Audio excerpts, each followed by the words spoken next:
ولله غيب السماوات والأرض وما أمر الساعة إلا كلمح البصر أو هو أقرب إن الله على كل شيء قدير.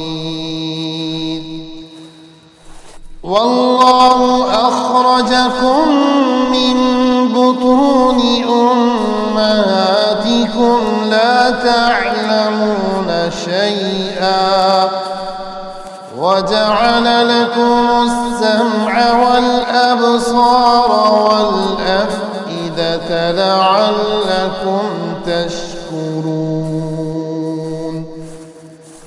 ألم يروا إلى الطير مسخرات في جو السماء ما يمسكهن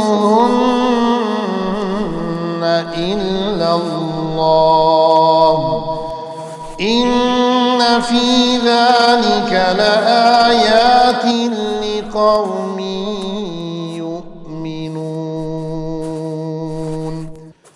والله جعل لكم من بيوتكم سكنا وجعل لكم من جلود الأنعام بيوتا تستخفونها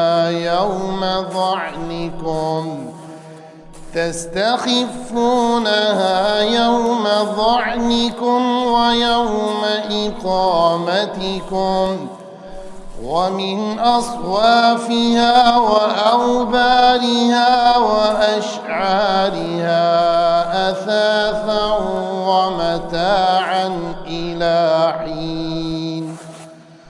والله جعل لكم مما خلق ظلالا وجعل لكم من الجبال أكنانا وجعل لكم سرابيل تقيكم الحر وسرابيل تقيكم بأسكم كذلك يتم نعمته عليكم لعلكم تسلمون.